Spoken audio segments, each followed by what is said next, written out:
Yo, what's going on, guys? So today we're going to take a look at the Week 6 Monday Night Football Showdown slate on DraftKings. We got another Monday Night Football Showdown slate this week. We got a game between the Lions and the Packers. We're going to go through this Showdown slate and talk about some of my favorite plays. I'll be sure to hit on the guys that I like at the top, the mid-tier plays that I'll be going to. If there's any value that I like, I'll be sure to hit on that as well throughout the video. Plus, we'll talk about some of my favorite captain plays, who I feel like I'm going to be paying up for at captain if I decide to pay up. If I'm going a little cheap at captain, I'll be sure to touch on that as well, touch on those players. Just before we do get started, guys, I would definitely appreciate it if you would drop a like on this video. Feel free to let me know down in the comments who are some of your favorite plays for this showdown slate. Who's your top captain? Who's the captain that you're trying to pay up for? Or if there's a cheap guy that you like at captain, you can let me know down in the comments who that is. But also make sure you do subscribe to the channel if you are new. If this is your first time checking out a video on my channel, thank you so much for clicking on this video. Make sure you hit that subscribe button down below. Click the notification bell so that way you get notified every time I upload and you'll never miss out on a new video. But we're going to start off at the top of the player pool. At the top, I'm definitely looking at Aaron Rodgers on this showdown slate. So Aaron Rodgers is $17,400 if you want to use him as a captain play. He's $11,600 as a flex play. I'll probably be more likely to use Rodgers as a flex play rather than a captain, just because paying $17,400 for Rodgers at captain doesn't feel like a route I'm going to be going. There's a lot of cheap wide receivers on this slate that you can go to at captain. I really like Kerryon Johnson, who's a little cheap, that you could go to as a captain play as well. I'm more likely to use those running backs and receivers in my captain spot rather than paying up for Rodgers. But I definitely like him as a flex play. He is my preferred quarterback to go to in this game. I do prefer him over Matthew Stafford. Even though Matthew Stafford is like $2,000 cheaper, I think Rodgers is my preferred option. I like his matchup a lot more against the Lions. I like the fact that he's playing at home as well in prime time. I do expect Rodgers to play very well here. He really hasn't had a great season so far for fantasy at least. He's had one big game this year. It was on Thursday night against the Eagles. I believe it was a week ago or like a week or two ago. He had a big game against the Eagles, but other than that game, Rodgers has just kind of been mediocre this year for fantasy. I expect a good game from him tonight. I think he can get you 20-plus DraftKings points. Will that be captain worthy? Probably not, but definitely makes sense as a flex play. No Devontae Adams definitely hurts the Packers here and does hurt Rodgers a bit. Doesn't have his number one guy that he can throw to. Devontae Adams has already been ruled out for this game, but I do still expect Rodgers to play well, even with Devontae Adams out. He should have to make a lot more plays with his legs. He's probably going to have to improvise a little bit. It's going to be a little bit harder for these Packers receivers to get open. Now that Rodgers doesn't have his number one guy, I do expect him to spread the ball around a little bit more, throw to MVS a little bit. He'll look to Geronimo Allison. I expect Jimmy Graham to get some targets. So I expect Rodgers to spread the ball around a lot in this game. I feel like he's going to make a lot of plays with his legs. And I just really like him overall as a play on this showdown slate. Obviously on a one-game showdown slate, where Aaron Rodgers is on the board, he's obviously going to be a good play regardless. So definitely like Rodgers at the top. More going to use him as a flex play rather than paying up for him at captain. But the next guy we're going to look at is Kerryon Johnson. This is a play that I do like to pay up for at captain. $12,900 as a captain play, $8,600 as a flex play. So like I said, he's definitely one of my favorite plays overall on this showdown slate, and also the player that I do expect to have the most exposure to at the captain spot. Green Bay's defense versus the run this year has been really, really bad. They've pretty much been a run funnel defense. They're a defense that really struggles against the run, very good through the air. It's hard to throw on Green Bay. They have a lot of good corners. Jair Alexander's been one of the best corners in the league this year. It's really tough to throw on Green Bay, but you can definitely run on them. I do expect Kerryon Johnson to have a lot of success on the ground in this game.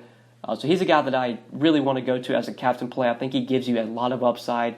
He's a workhorse running back. I believe last week against Kansas City, he got 26 carries in that game.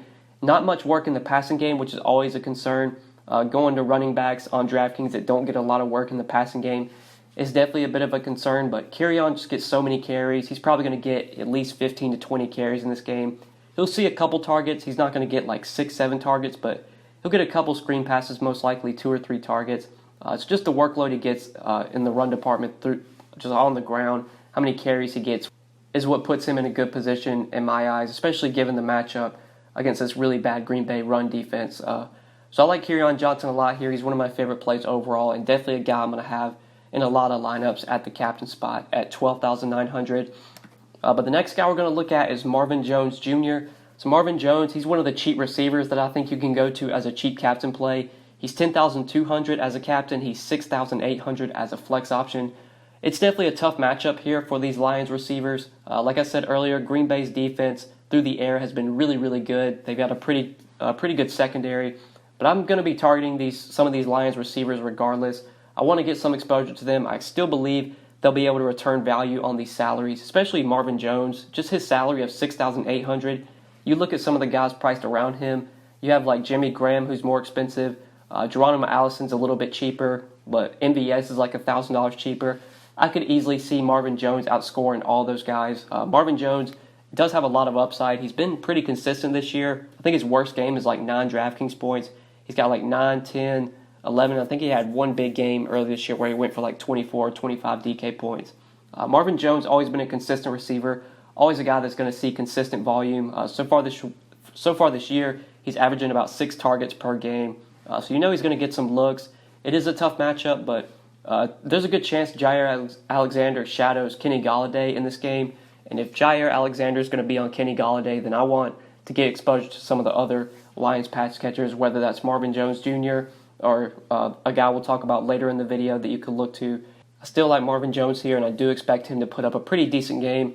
Don't expect him to get me like 30 DraftKings points, but I could easily see Marvin Jones going like for 5 catches, 50 yards, and a touchdown, getting you 15, 16 DraftKings points. At only 6,800 in the flex, that's pretty good value, and as a cheap captain, that could get you there. So definitely like Marvin Jones in this spot. But another guy that I like as a cheap receiver, captain play, is Geronimo Allison. So he's 9,600 in the captain, 6,400 in the flex. I definitely want exposure to pretty much all the Green Bay pass catchers, whether that's MVS, whether that's Allison or Jimmy Graham. I feel like those are going to be the 3 guys that get most of the volume from Aaron Rodgers. With Davante Adams out, you do expect both guys to get more volume, MVS and Allison. Both should be looking at increased playing time and should see some more targets as well. Last week, pretty much all the Packers receivers were duds, even with Davante Adams out. But that was just had to do with the fact that Aaron Jones had 4 rushing touchdowns. Anytime the running back has 4 rushing touchdowns, that probably means that a lot of the receivers are not going to put up big games. I would imagine that's going to obviously not happen again. So even if Aaron Jones gets one or two rushing touchdowns, there's a good chance Rodgers probably throws 1 or 2 to either Allison or MVS. So I do like going to Allison here. He's only 6,400, which just feels way underpriced, especially with Davante Adams out. Should be the number 2 wide receiver. Probably is going to be getting, or should be penciled in for about 6-8 targets, I would imagine. Him and MVS should be looking at some consistent volume here. So definitely like Geronimo Allison as another cheap captain play. If you go to him at captain, that's probably going to allow you to fit in both quarterbacks. That'll probably allow you to get in Kerryon Johnson as well. You might have to find 1 or 2 cheap values, but there are 2 cheap guys that I like from the Lions side that we're going to talk about in the next 2 slides that you could consider for value. But the first guy I like as a cheap value play is TJ Hawkinson. So he's only 5,400 as a flex play. I don't think I'm going to be using him in the captain just because I don't think it's that necessary to go that cheap at captain. But I'll definitely be using him as a value flex play. On this showdown slate, just looking for value, it is pretty tough. Below 6K, there's not a lot of value plays that you feel confident in. Like you've got the kickers down there, you've got the defenses down there, but I just don't play kickers or defenses that much on showdown slates just because they don't give you the upside that some of these receivers and pass catchers do. Even though these pass catchers are more likely to fail than not, they still give you touchdown upside. They can go for 20 DraftKings points, and rarely just do you get 20 DK points from kickers or defenses.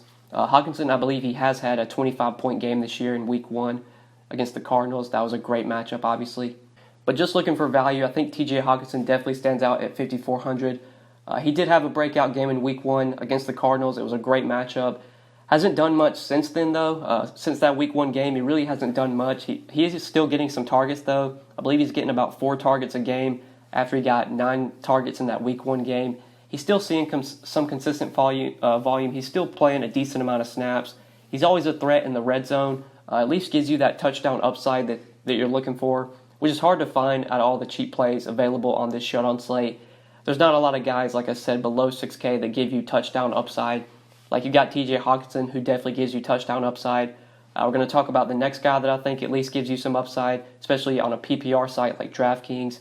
You could go to the kickers or the defenses for value, but I choose not to do that most times than not, unless I just think the defense or the kicker are in great spots, or if I think it's going to be a really low-scoring game, then maybe I'll target the kickers or defenses. But I feel like this game's going to have some touchdowns scored in it, so I'm going to TJ Hawkinson on the Lions side for a cheap value play.